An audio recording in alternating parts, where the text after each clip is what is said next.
Sana maging inspirasyon natin yung kung paano pumili yung mga kardinal, ganun din tayo sana pumili ng mga pastol na gusto nating maglingkod sa ating bayan sa eleksyon bukas. Kasi karaniwan sa atin, yun ang tinatanong, sinong yamado, sinong sikat na apelido, sino ang gwapo, sino ang maganda, sinong magaling na kumanta at sumayaw, sinong mahusay magsalita, sino ang malaki ang bigayan. Tingnan nyo naman, dahil ganyan palagi ang pamantayan natin, ang tanong, yung kagustuhan ba ng Diyos na pag-unlad para sa ating bayan, nangyayari ba? Hindi. Kasi kapag nauna nating pinakinggan ang kagustuhan natin, kaysa sa kung sino talaga yung kailangan ng ating bayan, at yun ang gusto ng Diyos, pag inuna natin yung gusto natin, wala.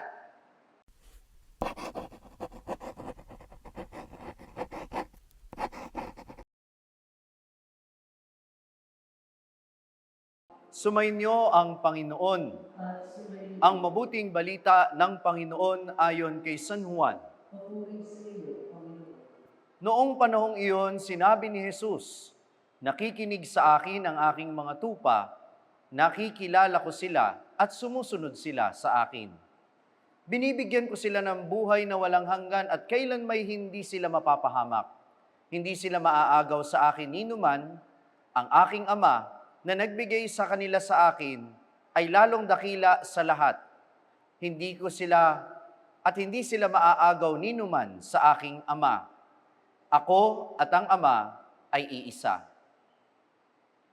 Ang mabuting balita ng Panginoon. Magandang hapon po sa inyong lahat. Habemus Papam! Mayroon na po tayong bagong Santo Papa sa katauhan ni Pope Leo XIV, Papa Leon ika-14. Purihin natin ang Panginoon.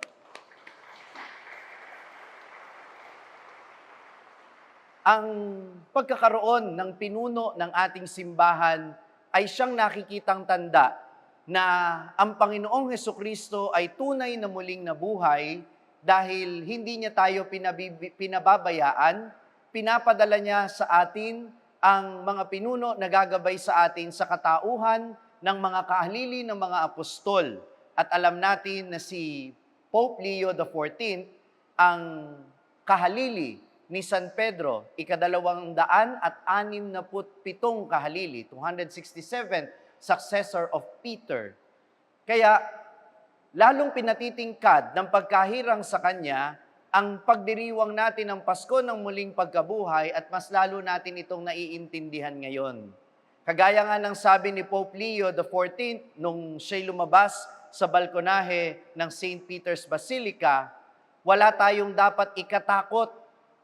Kaya nga ang unang mga salita niya ay, "Sumainyo ang kapayapaan," dahil panatag ang ating kalooban na hindi nagpapabaya ang Diyos. Nasa kamay ng Diyos ang simbahan.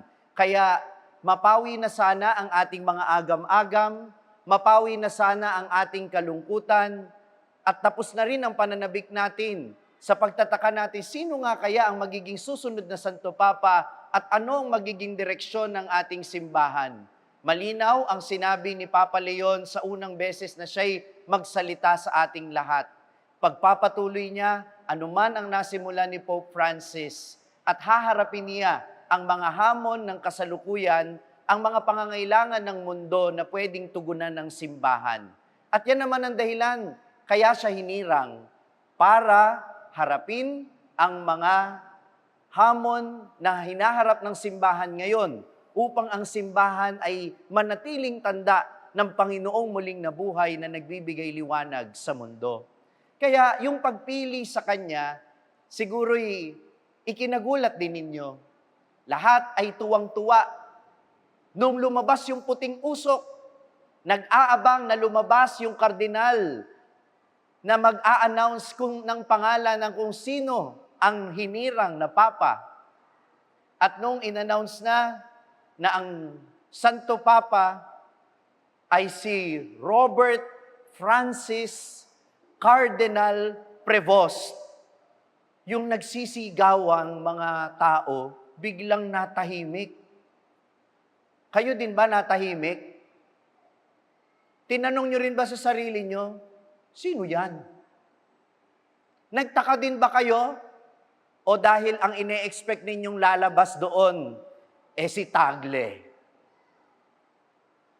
O baka ang ine-expect nyong lalabas doon, yung isa sa mga apelidong paulit-ulit na binabanggit ng social media at ng secular media, Parolin, Pizzabala, Sara. Siguro isa sa mga apelidong yon ang ine-expect ninyo na lalabas. Pero ano ang pinatutunayan sa atin, minamahal kong mga kapatid? Paanong pumili ang Diyos? Hindi ayon sa pamantayan ng tao. Mayroon siyang nakikita na hindi natin nakikita. Mayroon siyang pamantayan na hindi katulad ng pamantayan natin bilang mga tao. And because of that, perhaps now we realize bakit kailangang magkulong ng mga kardinal. Bakit nilagyan ng signal jammers ang buong Vatican? Bakit kinuha ang kanilang mga gadgets? Bakit kinailangang gawing secluded ang mga maghahalal sa susunod na Santo Papa? Na-realize nyo na ba bakit? Tanong nyo sa akin, bakit? Sapagkat ang dapat na mahayag sa kanilang boto ay kung ano ang boses ng Diyos at hindi kung ano ang boses ng tao. Kaya ang pamantayan, hindi kung ano o kung sino ang gusto na manalo ng mga kardinal. Hindi. Ang dapat na manaig ay kung sino ang kakailanganin ng simbahan sa panahon natin ngayon. Sino ang may kakayanang harapin ang mga hamon sa simbahan sa ating panahon. Yun ang pinipili ng Panginoon. Hindi ayon sa pamantayan ng mundo, kundi ayon sa boses ng Panginoon. Kaya nga, sana maging inspirasyon natin yung kung paano pumili yung mga kardinal, ganun din tayo sana pumili ng mga pastol na gusto nating maglingkod sa ating bayan sa eleksyon bukas.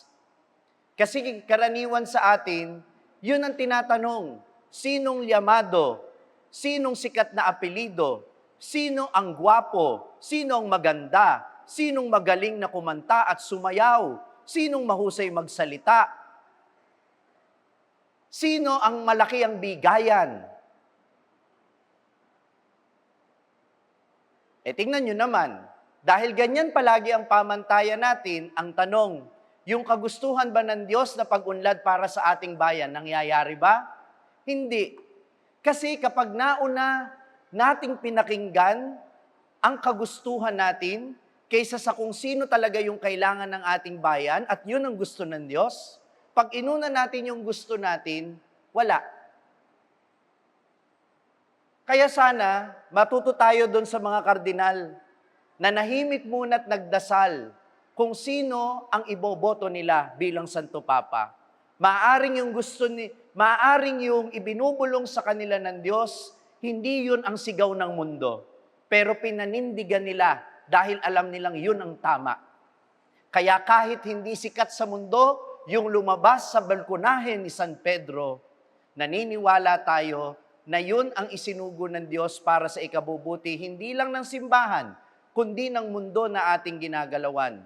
Sapagkat alam natin na ang nanaig ay boses ng Diyos, hindi boses ng tao. Amen ba yun? Bakit matagal yung eleksyon? Bakit? Father, di ba bumoboto lang naman sila? Alam nyo ba na kapag naglalagay sila ng balota, doon sa lalagyan, bago nila ihulog yon, tinataas muna nila yon sa tapat ng krus. At sasabihin nila ang mga salitang ito, tinatawag ko ang Panginoong Hesukristo bilang saksi. Siya nahahatol sa akin sa wakas ng aking buhay. Na ayon sa kanyang kalooban ay pinipili ko ang kandidatong ito dahil ito ang sinasabi ng aking konsensya at ng aking karunungan. Bukas, pagboto ninyo, Kaya nyo bang panindigan sa harap ng Diyos ang mga pangalan na isi-shade ninyo? Masasabi nyo ba sa harap ng Panginoon na kaya ninyong panagutan at hindi nyo ikahihiya sa pagharap ninyo sa Kanya balang araw na yung mga binoto ninyo ay talaga bang nakatulong sa taong bayan? Uulitin ko, huwag ninyong ikahiya na yung iboboto ninyo ay hindi sikat. Huwag ninyong ikahiya na baka matalo naman yung iboboto ninyo kung alam ninyong karapat-dapat yung iboboto ninyo. Kahit hindi yan ang nagtatap sa survey, kahit hindi sila yung kilalang-kilala ng ibang tao, kung alam mong yan ang karapat-dapat at yan ang dinidikta ng konsensya mo, iboto mo. Dahil tandaan mo, yung mga bumoto nung nakaraan, eleksyon, ng mali, ngayon sila ang napapahiya. Dahil palaging nasa huli ang pagsisisi. Kaya, sana mamayang gabi, may challenge ako sa inyo. Tanong niyo sa akin, gumawa na kayo ng listahan ng iboboto ninyo bukas. Ha? Mainit po. Maawa naman kayo sa kasunod nyo sa pila. Kung bukas, doon pa lang kayo mamimili, hindi nyo pinagdasalan niyon. Pero kung mamaya pa lang, may listahan na kayo at sa harap ng altar kaya ninyong sabihin, Panginoon, ito pong mga inilista ko, alam kong naaayon sa kalooban mo. Sana po patnubayan mo ang Pilipinas.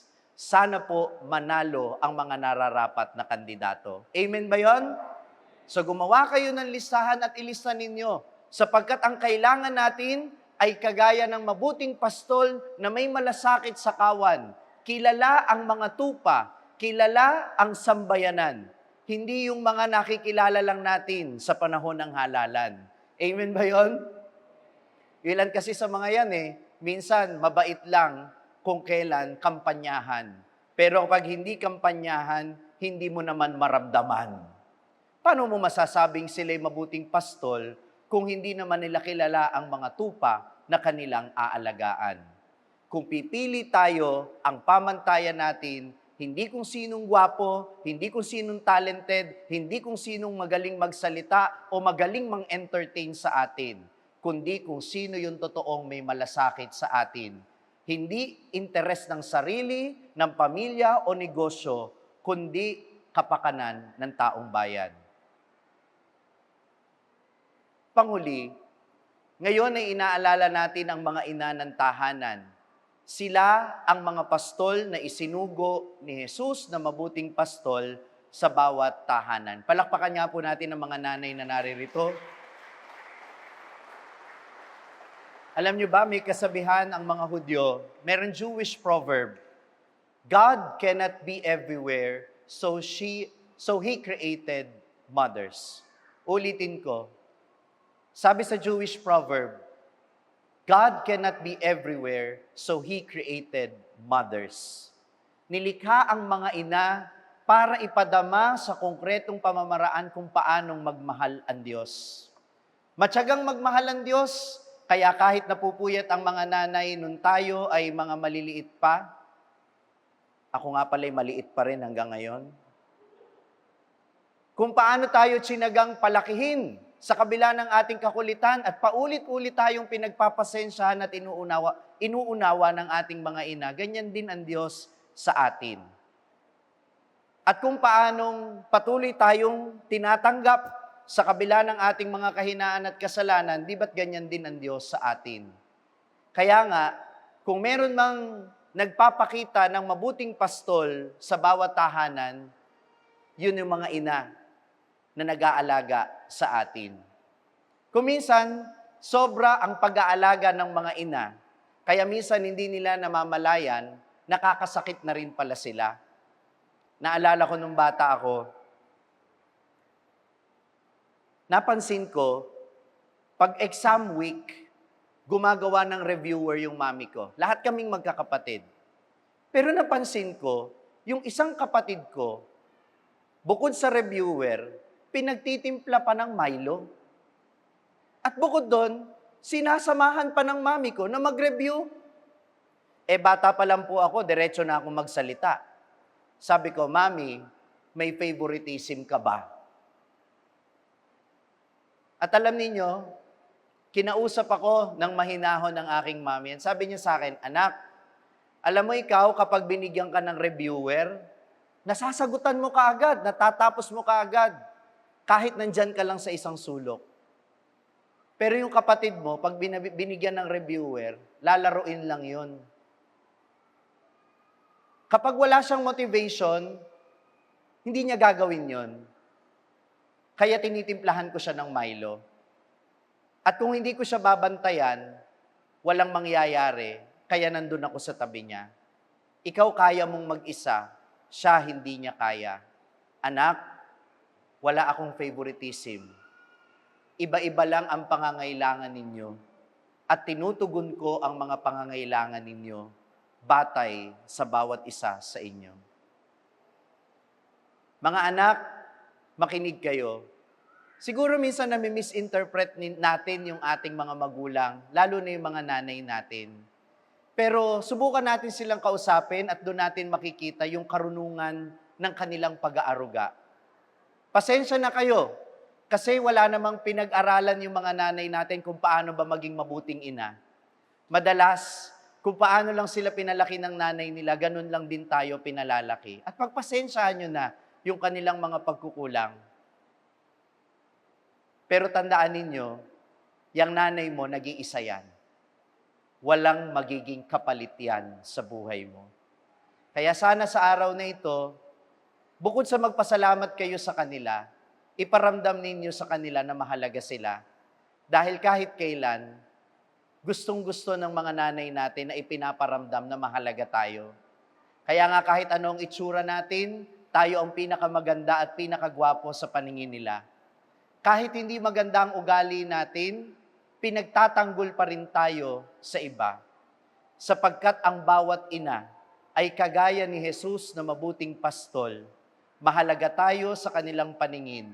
Iniingatan tayo, inilalayo tayo sa masama, at palagi tayong inaakay sa kung saan yung makabubuti para sa atin. Sa lahat ng mga ina, kayo man ay may katuwang na asawa, o sa mga ina na mag-isang tinataguyod ang mga anak bilang mga single parents, at sa mga ina na inako ang pagiging magulang kahit ng mga anak na hindi naman galing sa kanilang sinapupunan. Sa inyo pong lahat na imahe ng mabuting pastol sa bawat tahanan, Happy Mother's Day po. Salamat, mahal na mahal namin kayo. Amen. Mula sa makasaysayang simbahan ng Baraswain, binabati ko kayong lahat at nagpapasalamat ako sa patuloy ninyong pagsuporta sa aking social media ministry, ang Sa Madaling Sabi. Ang aking mga pagninilay araw-araw ay maaari din po ninyong marinig sa #1 Catholic prayer app sa buong mundo, ang Hallow app. Alam nyo ba na maaari din ninyo itong i-download ng libre sa inyong Google Play Store at Apple App Store para manatili kayong updated sa mga pagninilay sa Ebanghelyo araw-araw. Gayun din naman, huwag niyong kalimutan na i-like at mag-subscribe sa aking social media platforms na makikita po ninyo dito sa ating screen para manatili kayong updated sa mga bagong contents. Maririnig din ninyo ang aking podcast sa Spotify. Naglalabas po ako ng content every Thursday at yan po ang Sabihin Mo sa Akin. Kung na-inspire at na-bless ka ng reflection na ito, huwag mo sanang kalimutan na i-share din ito sa mga kapamilya o kaibigan mo na nangangailangang marinig din ang mensaheng ito. Ako po si Father Franz Dizon, ang content creator ng Sa Madaling Sabi, sharing the message of salvation. Hanggang sa muli.